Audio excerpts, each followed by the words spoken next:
Bonjour Florence, pourquoi la FISAF a mis en place cette plateforme déficience sensorielle EDIS?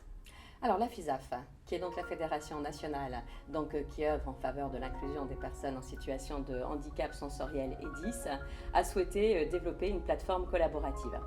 En cohérence avec son projet politique, elle a souhaité promouvoir un outil numérique favorisant le partage des connaissances, le développement des compétences et la diffusion des bonnes pratiques au sein du réseau. Dans un deuxième temps, ça nous permet de partager des expériences réussies ou pas réussies, en particulier avec les personnes avec qui on travaille et on traite, à savoir l'ARS et la MDPH, ou l'éducation nationale ou d'autres partenaires encore.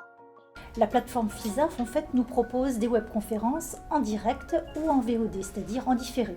Si vous optez pour les webconférences en VOD, c'est-à-dire en différé, vous pouvez choisir le moment et le lieu qui vous semble le plus opportun pour bénéficier du visionnage. En direct, en fait, vous avez la possibilité d'interagir avec l'intervenant en lui posant librement, bien sûr, toutes les questions qui vous semblent pertinentes.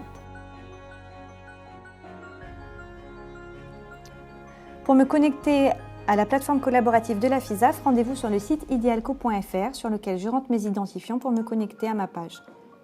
Sur la gauche, vous avez les communautés sur lesquelles vous êtes abonné. Vous allez sur déficience sensorielle et TSL et vous arrivez sur la page de la FISAF où vous avez au centre toutes les contributions qui ont été publiées et sous lesquelles vous pouvez bien sûr commenter.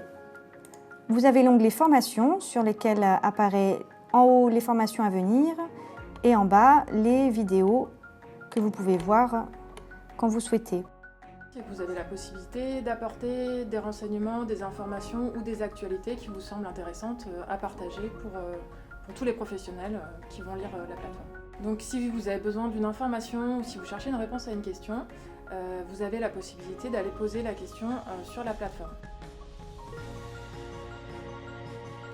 Vous souhaitez publier une contribution, vous indiquez ici s'il s'agit d'une question, d'une actualité ou d'une offre d'emploi et simplement vous indiquez le titre de votre contribution et le corps du texte. Vous souhaitez une mise en page plus détaillée, vous allez sur formulaire avancé et là vous pouvez simplement mettre votre corps de texte en gras ou joindre une image ou joindre un lien et en bas joindre un document.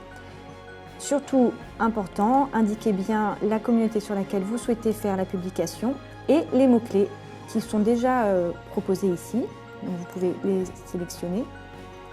Si les mots-clés que vous souhaitez mettre n'existent pas, il vous suffit juste de les ajouter ici et publier.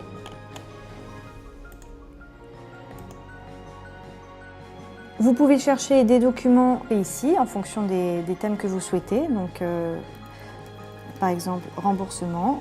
Et là, vous avez toutes les contributions qui sont liées à ce que vous avez tapé. C'est aussi la possibilité d'accéder à des ressources documentaires, généralistes et spécialisées, et de publier notamment travaux de recherche et de fin d'études. Vous pouvez chercher également des documents en tapant bibliothèque. Et là, vous avez accès à tous les documents qui ont été archivés par la FISAF. Des webconférences mises en ligne sur des sujets très variés qui permettent aux équipes de se mettre en réflexion, de faire évoluer leurs pratiques et en somme de développer leurs compétences. En bref, la plateforme déficience sensorielle EDIS, C'est un outil coopératif pour le réseau et de diffusion de la connaissance, D'échange et de partage entre les professionnels. Innovant et interactif. Un outil pour développer les compétences et pourquoi pas un outil de management.